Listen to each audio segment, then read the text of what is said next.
သုံးသပ်ရမယ်ဆိုရင်တိုက်ပွဲမစင်ပဲနေချက်သမားနဲ့စစ်ဆက်ပြီးအေးဆေးညင်သာစွာနဲ့ရယူရေးဖြစ်ပါတယ်။ဖက်စစ်ဒေါ်လာရေးပြီးကစားလက်နက်တွေအင်္ဂလိပ်စီမတ်ဖဲတိုးဝက်ထားလိုအပ်ရင်လက်နက်ကင်တိုက်ခိုက်ဖို့အသင့်ပြင်ထားရမယ်လို့စကားအဖြစ်ကြွေးကြော်ခဲ့မှုပေမဲ့ကာကံမြောက်ဥတီဆောင်ရွက်သွားတာကစစ်ဆက်ရေးနည်းနဲ့လွတ်လပ်ရေးလမ်းကြောင်းကအဓိကဖြစ်ခဲ့ပါတယ်။ဗိုလ်ချုပ်အောင်ဆန်းကိုယ်တိုင်လည်းအဲ့ဒီလမ်းကြောင်းထဲမှာအစောပိုင်းကာလတွေမှာရောက်ရှိနေခဲ့ပါတယ်။ပန်းတကူသားမစားဘူးလားလယ်လီသားမှစားမလားလို့မေးခဲ့ဘူးတယ်ဆိုပါတယ်။နောက်ပိုင်းမှာနေချက်သမားရဲ့ခြေလမ်းကိုတစားတစားတိုးတိုးပြီးမြင်လာရပြီးတဲ့အခါမှာဗိုလ်ချုပ်ကဖာစာပါလာကွန်မြူနစ်ညီညွတ်ရေးလုပ်ပြီးတော်လှန်ရေးနည်းစီရှေ့ရှုလာတာတွေ့ရပါတယ်။ဗိုလ်ချုပ်အောင်ဆန်းမရှိတော့တဲ့နောက်ပိုင်းမှာဆိုရှယ်လစ်များအသာစီးရခဲ့တဲ့ဖာစာပါလာကြီးဟာ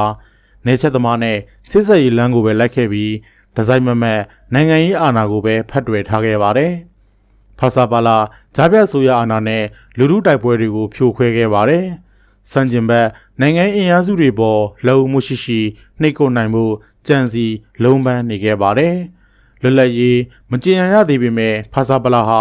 အာဏာရဖွဲ့စည်းသွင်းဖြစ်နေခဲ့ပါတယ်။ဗြိတိရှနေချက်များဟာနုအတလီစာချုပ်နဲ့ဖာစာပါလာလက်ထဲအာဏာလွှဲပေးမှာဖြစ်ပါတယ်။ကိုထောင်ထားခဲ့တဲ့စုညောက်တွေကိုသိထားလို့လားကိုဖန်တီးထားတဲ့အချက်လက်တွေကိုကြိုတင်သိနေလို့လားတော့မပြောတတ်ပါ။နေချက်သမားထိပ်သီးကြီးဖြစ်တဲ့ဝင်းစတန်ချာကြီးကဗမာပြည်ကိုလွတ်လပ်ရေးပေးလိုက်ရင်သွေးကြောင်စီပြည်တွင်းစစ်ကြီးပေါ်လာလိမ့်မယ်လို့ကြိုတင်နမိတ်ဖတ်ပေးပြီးဖြစ်ပါတယ်။ကွန်မြူနစ်ပါတီကဖာစာပါလာကွန်မြူနစ်ညွှန်ရေးကိုတိစောက်ဖို့တစ်ဖက်သက်အလံလွှင့်ထူထားတာတွေ့ရပါမယ်။အမျိုးသားသွေးစည်းညီညွတ်မှုပြိုကွဲနေတဲ့လက္ခဏာတွေတနေ့တခြားထွက်ပေါ်လာနေတဲ့ကြားကတင်ထားတဲ့အလံဖြစ်နေပါတယ်။ကွန်မြူနစ်ဆိုရှယ်လစ်ပြည်ပခါဆိုရှယ်လစ်ပြည်သူ့ရဲဘော်ပြည်ပခါတွေပေါ်လွင်လာနေပါတယ်။1949ခုနှစ်ဖွဲ့စည်းအုပ်ချုပ်ပုံအခြေခံဥပဒေကြီးကလည်းအစဉ်အသင့်ရှိနေပြီဖြစ်ပါတယ်။လွတ်လပ်ရေးကြေညာဖို့အတွက်ရည်ရွယ်ပြီးပြီဖြစ်ပါတယ်။ပထမဆုံးပြည်ထောင်စုသမ္မတမြန်မာနိုင်ငံတော်အစိုးရခေါင်းဆောင်တချို့1948မှာ1951ပြည်ထောင်စုမြန်မာနိုင်ငံပထမဆုံးသမ္မတကြီးဆက်ရွှေတိုင်းပြည်ထောင်စုမြန်မာနိုင်ငံပထမဆုံးဝန်ကြီးချုပ်ဦးနုပြည်ထောင်စုမြန်မာနိုင်ငံပထမဆုံးဒုဝန်ကြီးချုပ်ဘိုးလက်ရပြည်ထောင်ရေးနဲ့တရားရေးဝန်ကြီးဌာနဦးကျော်ငြိမ်း1952ခုနှစ်ရွေးကောက်ပွဲမှာပေါ်ထွက်လာသောအစိုးရအဖွဲ့ဝင်ချုပ်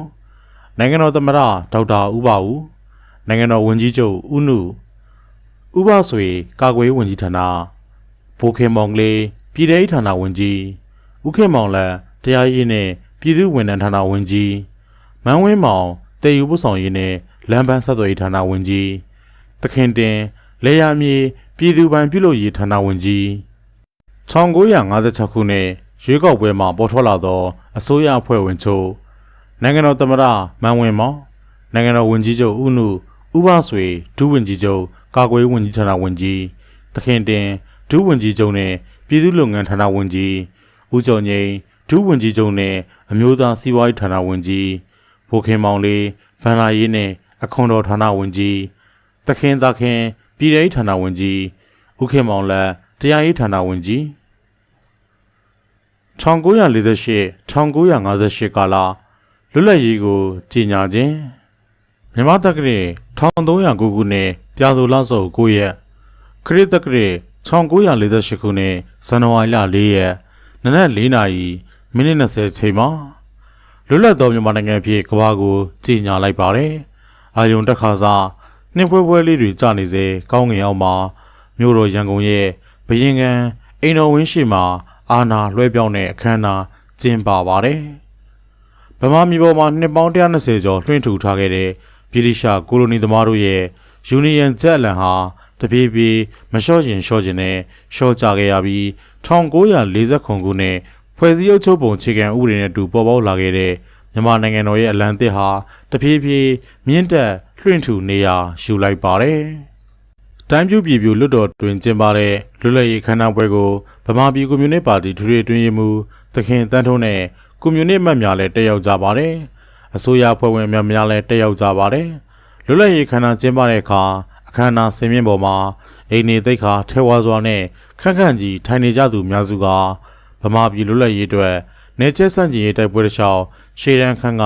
တိုက်ပွဲစင်ဘူးသူတွေမဟုတ်ပဲနိုင်ငံရေးတွေးခေါ်ရာစီးရုံးရေးရလဲထင်ရှားကြသူတွေမဟုတ်အစင်နာရလဲထက်မြက်ထင်ရှားကြသူတွေမဟုတ်ပါစစ်စစ်ပေါပေါရေတွက်ကြီးမှာတခင်နုပါဝင်လွတ်လပ်ရေးတိုက်ပွဲတွင်ရှေ့တန်းခန်းကပါဝင်ခဲ့ဘူးသူလက်တစ်ဖက်စာတော့မရှိဘူးဆိုပါတယ်လွတ်လပ်ရေးကြီးညာပြီးမှထွက်ပေါ်လာခဲ့တဲ့နိုင်ငံတော်ဟာပြည်ထောင်စုသမ္မတမြန်မာနိုင်ငံတော်ဖြစ်ပါတယ်လွတ်လပ်သောမြန်မာနိုင်ငံရဲ့လမ်းတော်ဟာအနီရောင်နောက်ခံပေါ်မှာလက်ဝဲတောင်အပြာရောင်စတုကန်နဲ့အပြာရောင်စတုကန်ကွက်ထဲကျဲပွင့်6ပွင့်ရှိတဲ့အလံတော်ဖြစ်ပါတယ်အလေရှိကျဲပွင့်ကြီးတစ်ပွင့်ကိုကျဲပွင့်9ပွင့်ကဝန်းရံထားပါတယ်ကျဲပွင့်ကြီးကမြန်မာမွန်ရခိုင်ကိုရည်ညွှန်းပြီးကျဲပွင့်9ပွင့်ကရှမ်းချင်းကချင်ကရင်ကယားကိုရည်ညွှန်းတယ်လို့ဆိုပါတယ်အခြေခံပြီးလိုက်နာကျင့်သုံးမဲ့ဥပဒေက1949ခုနှစ်ဖွဲ့စည်းအုပ်ချုပ်ပုံအခြေခံဥပဒေဖြစ်ပါတယ်။တိုင်းပြည်ပြည်လွှတ်တော်ကိုယာယီပါလီမန်ဖြစ်သတ်မှတ်ပြီးပါလီမန်ဒီမိုကရေစီစနစ်တိုင်းအကောင့်ထဲပေါ်ကျင့်သုံးအုပ်ချုပ်သွားမယ်ဖြစ်ပါတယ်။နိုင်ငံတော်ဟာပြည်ထောင်စုသမ္မတနိုင်ငံတော်လို့ကမွန်းတက်ခေါ်ဝေါ်ပြီးမြဲ1940ခုနှစ်ဖွဲ့စည်းအုပ်ချုပ်ပုံအခြေခံဥပဒေလားပြည်ထောင်စုပုံသဏ္ဍာန်ဟာတပြည်ထောင်စံနဲ့ပြည်ထောင်စုပုံသဏ္ဍာန်မျိုးဖြစ်နေတယ်လို့ဖွဲ့စည်းအုပ်ချုပ်ပုံအခြေခံဥပဒေဆိုင်ရာကျွမ်းကျင်သူများကအကဲဖြတ်ခဲ့ကြပါတယ်။ပထမဆုံးသမ္မတကြီးဖြစ်ညောင်ရွှေစော်ဝါကြီးဆက်ရွှေတိုက်ကိုရွေးချယ်ပြီးပထမဆုံးဝန်ကြီးချုပ်တခင်နုဖြစ်လာပါတယ်။ဝန်ကြီးချုပ်တခင်နုအစိုးရအဖွဲ့မှာဗိုလ်လက်ရာဒုဝန်ကြီးချုပ်နဲ့ကာကွယ်ရေးဝန်ကြီးဦးတင်ထွန်းနိုင်ငံခြားရေးဝန်ကြီးဌာနဝန်ကြီးဦးကျော်ငိမ့်ပြည်ထောင်ဌာနဝန်ကြီးဦးတင်ဗန္ဒာရေးနဲ့ခွန်တော်ဌာနဝန်ကြီးဦးပါကျန်တရားရေးဌာနဝန်ကြီးသခင်တင်စိုက်ပျိုးရေးနဲ့ကျေးလက်စီးပွားရေးဌာနဝန်ကြီးဘိုးဖိုးကွန်ပြည်내ထူထောင်ရေးဝန်ကြီးဌာနဝန်ကြီးဦးမြဟင်းသရအမျိုးသားစီမံရေးဌာနဝန်ကြီးဦးညိုထွန်းပြန်ကြားရေးဌာနဝန်ကြီးဦးအိုကြီးကုသရေးဝန်ကြီးနဲ့ထောက်ပံ့ရေးဌာနဝန်ကြီးမန်ဝင်းမောင်စက်မှုလက်မှုနဲ့လူသမားဌာနဝန်ကြီးဦးထွန်းမြင့်ရှမ်းပြည်နယ်ဌာနဝန်ကြီးစောစံဖိုးသိန်းကရင်ပြည်နယ်ဌာနဝန်ကြီးစမားတူဝါစင်ဝါနောင်ကချင်ပြည်နယ်ဌာနဝန်ကြီးစဝနကရင်ပြည်နယ်ဌာနဝန်ကြီးဦးဝမ်းသူမောင်ချင်းရေးရဌာနဝန်ကြီးဘိုးစိန်မန်ဌာနလက်ကင်မရှိဝန်ကြီးတို့ဖြစ်ကြပါတယ်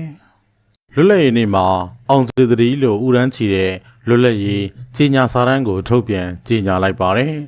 ဤချိန်မှစ၍ငါတို့၏မူလအပိုင်ဖြစ်သောလုံးဝလွတ်လပ်ရေးကိုငါတို့ပြန်ယူပြီးတိုင်းရင်းသားပေါင်းတို့သွေးစည်းညီညွတ်လျက်အခွင့်အရေးအစဉ်အတန်းတူညီသည့်ပြည်ထောင်စုသမ္မတနိုင်ငံတော်ကြီးကိုတည်ထောင်ပြီးလို့လည်းကြီးညာကြွေးကြော်လိုက်ပါတယ်သမ္မတဆက်ရွှေတိုက်ရဲ့တဝင်လာ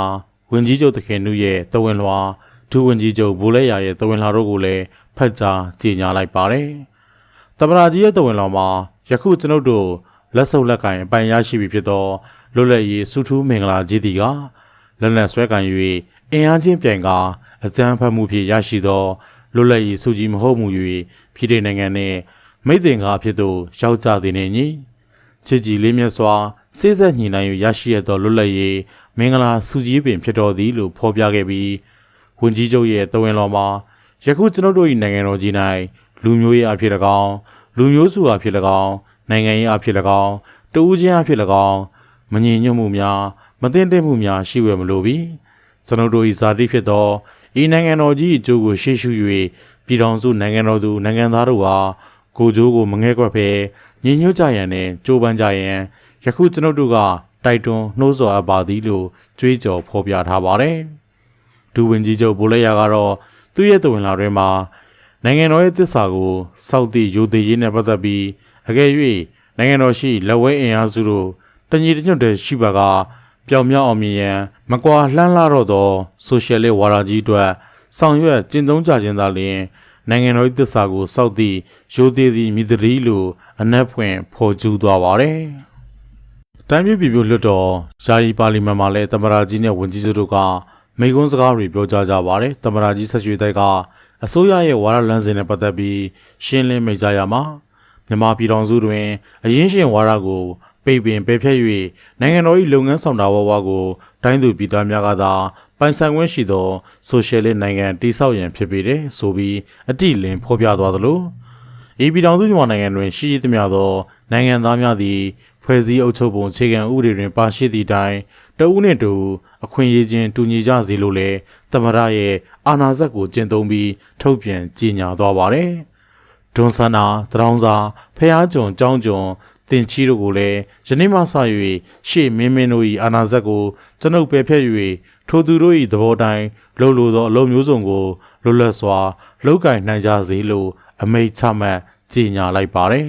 ။နိုင်ငံတော်ဝန်ကြီးချုပ်သခင်တို့ကလည်းလွတ်လပ်ရေးမိန့်ခွန်းကြီးကိုတခဏခဏပြောပြီးကျွန်တော်တို့တွေဟာဒီနေ့ကစပြီးနိုင်ငံလွတ်လပ်ရေးတစ်ခုတည်းကိုသာရှားတာမဟုတ်ပါဘူး။ပြည်ထောင်စုမြန်မာနိုင်ငံတိုင်းရင်းသားအလုံးရဲ့စည်းလုံးမှုကိုပါထက်ချက်မကွာရခြင်းဖြစ်ပါတယ်လို့အနက်ဒိတ်ပဲဖွင့်ဆိုလိုက်ပါတယ်။လွတ်လပ်ရေးကြောက်တိုင်အုံမြင့်ချပွဲကိုလည်းလွတ်လပ်ရေးနေ့မှာပဲပြုလုပ်ခဲ့ပြီးဝန်ကြီးချုပ်သခင်တို့ကအုံမြင့်ချပွဲမိန့်ခွန်းပေးခဲ့ပြန်ပါတယ်။လွတ်လပ်ရေးကြောက်တိုင်အုံမြင့်ချပွဲထဲမှာတော့ယနေ့ရရှိတဲ့လွတ်လပ်ရေးဟာအသင်းအဖွဲ့တစ်ခုတည်းရဲ့လွတ်လပ်ရေးမဟုတ်ပါ။ပြည်သူရဲဘော်ဆိုရှယ်လစ်ကွန်မြူနစ်လူငယ်အမျိုးသမီးတောင်သူလယ်သမားအလုပ်သမားစီယုံသမဂ္ဂအစရှိတဲ့အသင်းအဖွဲ့အစည်းသီးကကိုဆိုင်ရာနယ်နိမိတ်တွင်မှနေ၍နေချက်ကြီးကိုဝိုင်းဝန်းတိုက်ခိုက်ခဲ့ကြတာကြောင့်ရရှိလာတဲ့လွတ်လပ်ရေးဖြစ်တဲ့အတွက်